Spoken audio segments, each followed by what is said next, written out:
Splendor in the Grass, William Wordsworth. What through the radiance which was once so bright, be now forever taken from my sight, though nothing can bring back the hour of splendor in the grass, of glory in the flower. We will grieve not, rather find the strength in what remains behind. 초원의 빛, 윌리엄 워즈워드. 한때 그렇게 찬란했던 빛이 이젠 영원히 눈앞에서 사라질지라도 초원에 찬란했던 빛의 꽃이 화려했던 영광을 다시는 되돌릴 수 없을지라도 우리는 슬퍼하지 말고 오히려 뒤에 남은 것들로부터 힘을 찾을지이다. 안녕하세요 여러분, 저는 시시예요. 오늘 아침에 요가 클래스에 갔다가 와서 하루 종일 뒷마당에 그늘을 찾아 방황하고 있었고, 우리 순이는 뒷마당에 토끼와 다람쥐를 쫓아다니느라 헤매고 있었어요. 바깥 날씨는 바람이 굉장히 불었는데 오늘 요가 클래스에서 들은 이야기가 여러 가지로 마음을 착잡하게 했어요. 내 옆에 앉은 게일이 카드를 한 장 가져왔어요. 사인하고 싶으면 하라고. 게일의 오른쪽에는 신디가 앉았고 게일의 왼쪽에는 제가 앉아서 요가를 하는데, 게일 오른쪽에 앉은 신디가 토요일 날 저녁에 아들을 저 세상으로 보냈다면서 위로의 카드에 사인을 하고 싶으면 하라고 그러더라고요. 신디의 아들은 43살이었고 하트어택이 와서 토요일 날 911을 불러서 병원을 갔는데 이미 하늘나라로 갔다고, 굉장히 가슴 아픈 일이라면서 이 얘기를 해줬어요. 저는 오늘 신디 아들의 이야기를 시작으로 제가 심근경색으로 병원에 갔을 때 이야기를 해드릴게요. 저는 지난 2020년 10월 28일 날 심근경색으로 병원에 입원한 적이 있어요. 저는 평소에는 아무런 병이 없고 정말로 의료보험 카드를 치과에 가는 데만 썼지 실제로 병원에 가는 데는 한 번도 쓴 적이 없어요. 그런데 그때 코비드가 한참이어서 병원에서 일하는 모든 간호사들이 굉장히 힘든 상황이었고 스트레스가 거의 하늘을 찌르는 상황이었어요. 여러분들 모든 병의 근원은 스트레스라는 말을 들어보신 적은 있으실 거예요. 저도 들어본 적은 있어요. 그런데 제가 실제로 경험해 보니까, 그리고 실제로 그 병원에서 간호사로 일하면서 그래서 스트레스가 모든 병의 근원이구나 라는 거를 이해하게 됐는데, 특히나 이 심근경색이나 심장마비 같은 경우에는 아주 젊은 사람이라도 그냥 하루아침에 세상을 하직하게 되잖아요. 이런 것을 볼 때 정말로 나의 생명은 나의 것인가, 우리가 예측하지 못한 순간에 갑자기 닥쳤어요. 저도 그런 일을 당했는데, 그날 직장에서 근무를 했는데 굉장히 몸이 안 좋더라고요. 그래서 나는 몸이 안 좋아, 나는 몸이 안 좋아 그렇게 말을 하니까 코비드가 한참인 상태니까 전부 다 제 열을 재봤어요. 혹시 열이 있고 코비드에 걸렸나. 그런데 그때는 아무리 아프고 몸이 안 좋아도 제가 집에 간다고 말을 할 수가 없을 정도로 모든 간호사들이 정말로 힘들어하면서 직장 생활을 하고 있었어요.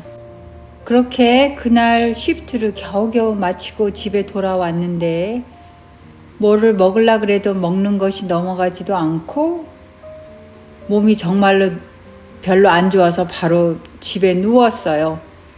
그런데 누워있는데 큰아들한테 전화가 왔더라고요. 그래서 엄마 오늘 어떻게 지냈어? 그래서 그냥 뭐 지냈지. 그랬더니 잘 지내지? 그래서 아니 내가 몸이 안 좋아. 그랬더니 그럼 엄마 urgent care라도 가봐야지, 병원에를 가봐야지 그러더라고요. 그래서 제가 하는 말이 아니야, 나는 지금 911을 불러야 되겠어 그랬거든요. 그러니까 아이가 깜짝 놀라더라고요. 왜냐하면 조금 아프면 그냥 그 약 사서 먹고 그렇게 해서 보통은 낫는 편이었는데 911을 부른다니까 애가 뭐 깜짝 놀라더라고요. 왜냐하면 제 직업이 간호사잖아요. 그래서 제가 그때 그 증상이 심근경색이 온 것이라고 알고 있었어요. 왜냐하면 가슴이 답답한데 그냥 답답한 게 아니고 뭐 엄청나게 아픈 거예요. 그리고 목 있는 데가 아픈데 목 있는 데는 아무런 장기가 없고 바로 목이 아픈 게 아니고 그 목 바깥에 쪽이 아픈데 아무런 장기가 없고 숨을 쉬는 것도 크게 문제가 없는데 그쪽이 그냥 뭐 견딜 수 없을 정도로 아프더라고요. 그래서 이거는 내가 심근경색이 오거나 하트어택이 왔구나 생각을 해서 911을 불러야 되겠다고 하니까 큰아이가 작은 애는 저희 집에서 한 15분 정도 떨어져 있는 곳에서 사니까 작은 아이한테 전화를 걸어서 911보다 작은 아이가 먼저 왔더라고요. 그래서 작은 아이 차를 타고 응급실에 갔는데 응급실에서는 그 당시에는 코비드가 뭐 아주 창궐할 시대라서 체스트 페인, 한국말로는 흉통이라 그러더라고요. 저는 좀 표현이 좀 이상한데 그 가슴이 아파서 병원에 왔으면 그거를 체스트 페인이라고 가장 우선적으로 해야 되는 시스템이 있거든요. 그런데 그 시스템 자체도 무시하고는 저를 병원에서 기다리게 하더라고요. 그래서 두 아들들이 이 병원을 고소를 해야 된다며 서로 메시지를 주고받고 했는데 그 병원은 제가 사는 동네에 있는 조금 작은 병원이었어요. 종합병원이긴 하지만 사실은 저희 병원에서 관리하는 작은 병원이었어요. 그래서 응급실 밖에서 한 20-30분 기다리다가 응급실 안으로 들어가서 의사한테 이러저러한 얘기를 하면서 심전도 검사를 하니까 바로 그쪽에서 911 차를 다시 불러서 제가 일하는 큰 종합병원으로 저를 옮겼어요. 제가 일하는 큰 종합병원에 스트레처에 누워가지고 이머전시 룸으로 제가 들어가는데 그 병원에서 오래 근무했기 때문에 많은 사람들이 저를 알거든요. Hey, Cici, what happened? 그러더라고요. 그래서 거기 레지던트랑 일하는 사람들이 다 깜짝 놀라가지고 저를 보면서 바로 정말로 한숨도 쉬지 않고 Interventional Radiology Department로 가서 바로 카디올로지 닥터가 스탠바이 하고 있더라고요. 제가 다른 병원에서 오는 동안에. 그래서 모든 의사들이 스탠바이 하고 있었기 때문에 그 카디올로지 닥터들이 심장의 관상동맥이라고 그곳에 어디가 막혔는지를 보기 위해서 심장의 컨트레스트라고 그러는데 그 심장 혈관을 자세히 볼 수 있는 그런 물질을 주사로 주입을 하면 심장에 어디가 막혔는가 보이거든요.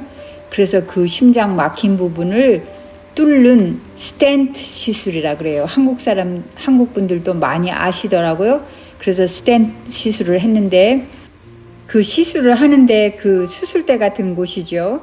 거기서 이제 의사가 저에게 마취약을 주기 직전에 만약에 우리가 이것으로 해서 성공을 못하면 너는 오픈 하트 서저리를 해야 된다. 그러니까 심장 개복 수술을 해야 된다. 그랬을 때 저는 그 자리에서 No, I don't need it.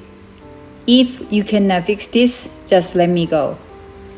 제가 필요 없다고 만약에 이렇게 해서 고쳐지지 않으면 그냥 죽게 놔둬도 된다고 I'm DNR and DNI.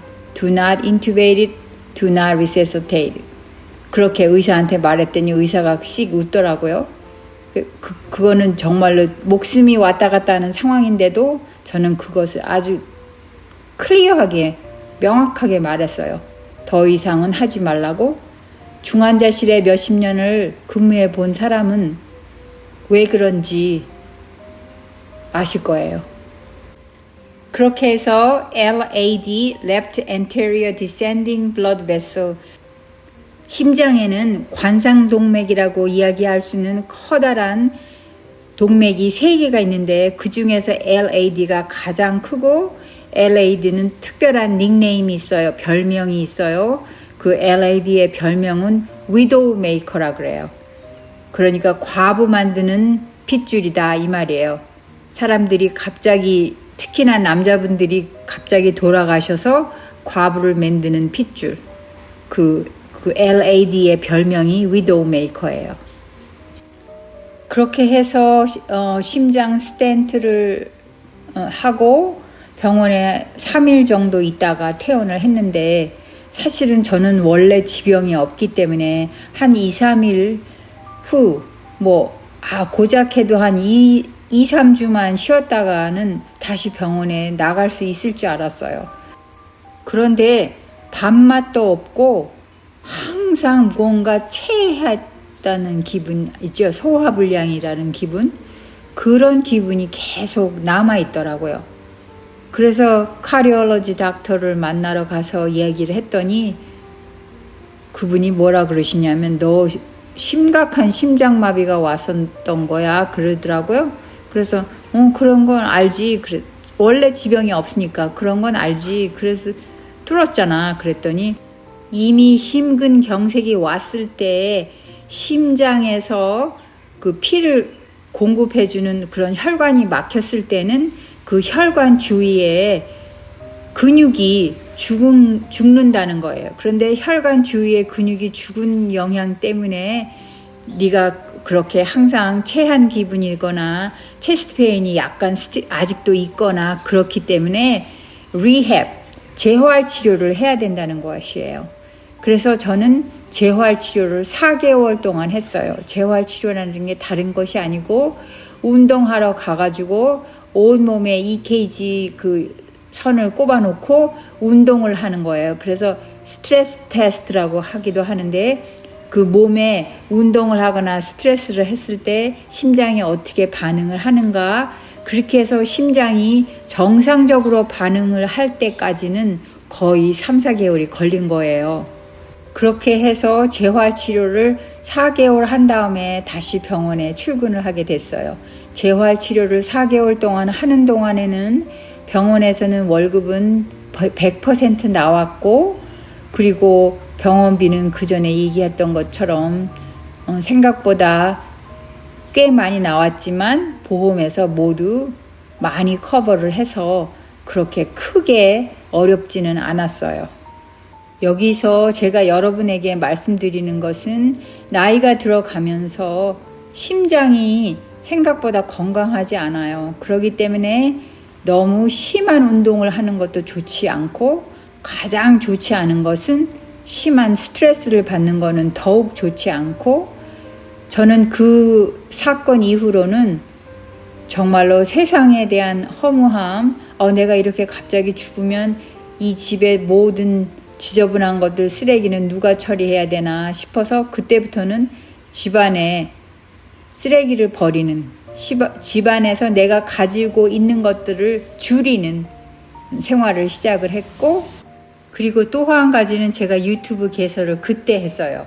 제가 유튜브 개설을 한 것이 2021년 1월 달이었는데, 그때도 여전히 제가 심근경색으로 집에서 쉬면서 재활치료만 하고 있을 때인데, 그냥 유튜브 개설을 어떻게 하는지 그냥 해봤어요.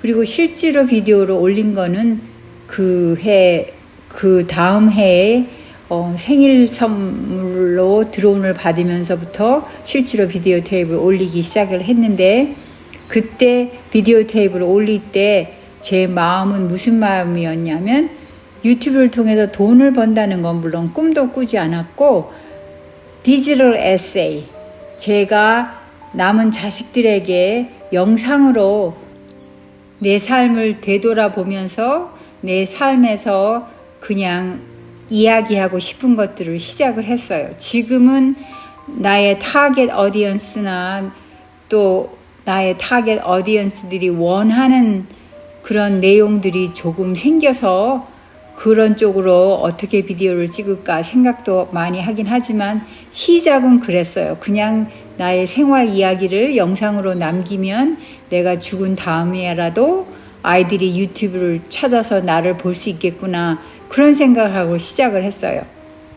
그러니까 여러분들도 한번 제가 권유하는 거, 자식들에게 물려줄 수 있는 영상, 좋은 영상은 아니어도 괜찮아요. 한번 생각해 보세요. 오늘 시청해 주셔서 감사하고 좋아요와 구독은 선물로 받겠습니다. 사랑합니다.